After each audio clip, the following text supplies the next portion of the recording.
Aujourd'hui, on va parler de quelqu'un de très très dangereux. Je parle de notre actuel ministre de l'Intérieur Bruno Retailleau et on va essayer de voir dans cette vidéo pourquoi il est le symbole de la fascisation en cours.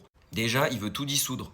Le syndicat de la magistrature, ça dégage parce que sa copine de racisme Marine Le Pen ne peut pas se présenter en 2027, donc il est triste. Urgence Palestine, ça dégage aussi. 50 000 morts, c'est encore pas assez, donc il supprime les collectifs qui essayent de sauver ce qui reste à sauver à Gaza. La Jeune Garde, organisation antifasciste, ça dégage aussi, mais bon, là au moins il y a de la cohérence, c'est que quand t'es fasciste, bah t'aimes pas les antifascistes. Oui, mais Vilhelm, ils sont violents les antifas. Mais les antifas, ils sont violents avec qui? Avec des groupuscules de nazlards qui sortent la nuit dans les rues pour tabasser tout ce qui n'est pas blanc. Et que fait la police? Rien, parce que de toute façon, ils en ont rien à faire et ils sont même d'accord avec ça. Donc faut bien que quelqu'un fasse le travail, non?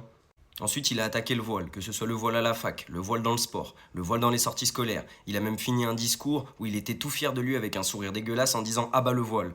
Le mec est ministre de l'Intérieur et des cultes, et pourtant dès qu'il prend la parole, c'est pour vomir sa haine sur les musulmans. Il pourrait les dissoudre qu'il le ferait.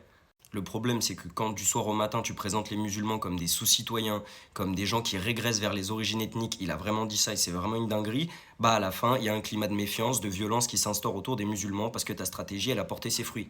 Et depuis qu'il est en poste, bah, les agressions islamophobes, notamment sur les femmes, notamment les femmes qui portent le voile, ont explosé. C'est certainement un hasard. Jusqu'à ce qu'un drame se passe, Abou Bakar, vous avez suivi, qui avait le malheur d'être musulman, s'est fait assassiner dans un attentat islamophobe dans une mosquée.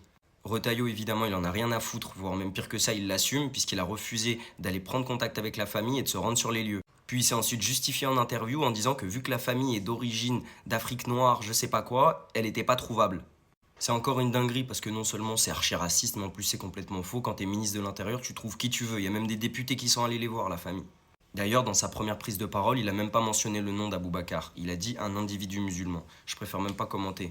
Et quand il a été interrogé sur les plateaux qui sont en ce moment un peu plus humains que d'habitude et qui lui ont demandé pourquoi il y a eu ce crime raciste, il a dit ce n'est pas un crime raciste, c'est les conséquences d'une société multiculturelle. Sous-entendu, le problème du meurtre raciste n'est pas le racisme ou le meurtre, mais le fait que la France ne soit pas blanche. Et je lâche 2 secondes Bruno Gros Facho pour tirer une balle sur Yael Braun-Pivet, qui avait refusé au départ qu'il y ait une minute de silence dans l'Assemblée nationale. Pareil pour Gérard Larcher au Sénat, qui avait même dit ce n'est pas un événement important.